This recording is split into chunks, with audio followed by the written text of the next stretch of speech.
Good afternoon, everybody. This is Jonathan Ball, and I just wanted to take a moment to bring us all the way back to basics. Two really important ways that we go about changing our relationship with alcohol and this group, and like through the modality that the coaches in this group are trained in, um, are really important to just like hammer down, clarify, and I think revisit. So the first thing is that we do not subscribe to the idea that you need to focus on a behavior-based goal. What do I mean by that? Behavior-based goal. Most of the time when people decide to change their relationship with alcohol, they are wanting to say, okay, I will know this behavior is causing me pain. I'm going to limit or eliminate this behavior. That's how a lot of people approach any kind of behavior change or any kind of thing that they're working on. I want to get fit, so I'm going to focus on the behavior of going to the gym every day. And that's just kind of how we have like always approached changing behaviors and changing habits. It seems like our culture, our society, that's the way you do it. You focus on the behavior. That has its place. But the latest science is confirming something that we have probably always suspected, is that at the end of the day, people do the things that they feel like doing. If I don't feel like doing something, well, I'm going to have to force myself to do it with willpower and discipline. And neuroscience is also kind of reaffirming that willpower and discipline, while they play an important role, they do eventually give out. And oftentimes it isn't enough to get us across the finish line, especially if we have other stuff going on. And so instead of focusing on the behavior and focusing on using willpower and discipline to make myself do the thing that I want to do, I instead focus on feeling and the feelings around changing the behavior. How do I want my end state to feel? And so that brings us to what we call an alive goal. If you haven't sat down and just really written out an alive goal, you can get started right now or revisit the one you made. But you make an alive goal by saying, as it relates to alcohol, I want to feel dot dot dot. Instead of saying, I'm never going to drink again. That's my goal. You say, as it relates to alcohol, I want to feel like I could take it or leave it. As it relates to alcohol, I want to feel a sense of freedom. As it relates to alcohol, I want to feel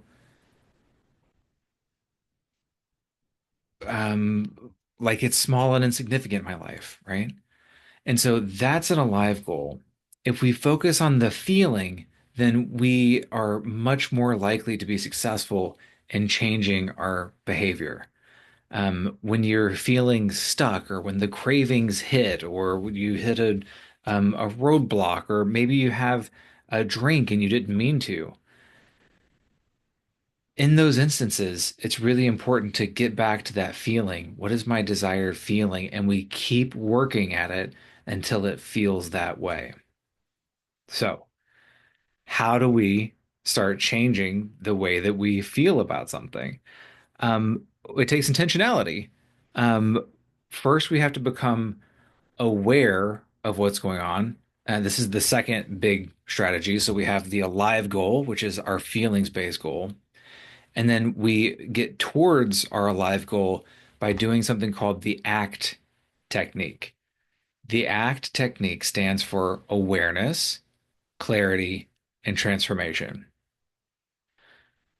So if I'm looking at this feeling along the way, I'm going to run into certain thoughts and beliefs that steer me away from that goal. I want to feel like alcohol is small and insignificant in my life. Okay, well, I might think or have the thought that, Oh, but alcohol is necessary for a good time. Once we notice a thought that's taking us away from our live goal, that's when we do the ACT technique on it. So let's take that thought, for example. I need alcohol to have a good time. We bring awareness, clarity, and transformation to that thought. Awareness has us hold that thought, I need alcohol to have a good time. And we ask ourselves, is that actually true?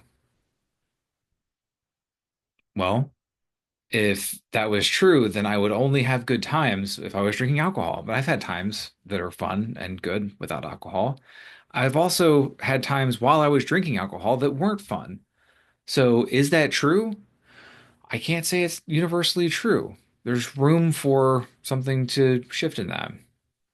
Okay. Second thing for awareness, is it mine? Do I actually believe that? Or is that a belief that has been given to me, maybe by our society, which worships alcohol as the elixir of life? It's this thing you have to have. The great thing about the is it mine question is if it's not mine, then I don't have to carry it anymore. I can set that aside. So after we bring some awareness to that belief, is it true? Is it mine? We can then shift to clarity, holding that belief. In clarity, we ask ourselves, how does that thought make me feel? And how does that thought make me act? So I can ask myself, okay, if I think that I need alcohol to have a good time, how does that make me feel? Maybe it makes me feel limited. Maybe it makes me feel like not enough, like I can't socialize, or I'm kind of like it makes me feel caged or in a box. Okay, well, how does that thought make me act? Well, if I think that thought, which is that I need alcohol to have a good time, it makes me act. Maybe it makes me act like I'm not having a good time. Maybe it makes me a downer or a bummer if I'm not drinking. And then it becomes kind of this self-fulfilling prophecy. Maybe I only let myself have fun if I have alcohol because I think that I have to have alcohol to have fun. Hmm. So how does it make me feel? How does it make me act? And then finally, we have the T, which is transformation. Moving from awareness to clarity, as we get into transformation, we ask ourselves, is there a better thought? Is there a more empowering direction I can take that thought? Is there something that I can turn this around to be? And this should be something that shouldn't be like it's just polar opposite all the time, right? Like if we're always going to the polar opposite, that can feel too out of reach. That can feel too untrue, and our mind will be like, "You're not gonna fool me. I know that that's not true. That's 180 from what you just thought. That's too far, bro. Chill out." Instead, how can I turn that around to something that's more empowering, but is still within the realm of belief? So it could be from I don't or I need alcohol to have a good time to alcohol isn't necessary for me to have a good time. That's a step in the other direction. And then I ask myself the transformation questions. Is it healing? Is this useful? Realizing that I don't need alcohol to have a good time might make me feel free, might make me feel like I can access a little bit more good time energy when I'm not drinking. Is this useful? Absolutely, it can be useful. That one in particular, because then I can just remind myself of that new thought, that new belief, when I am tempted to kind of fall into my patterns that I've identified that aren't serving me. So I wanted to do a quick video just kind of reminding us of some of the foundations of this approach to changing your relationship with alcohol.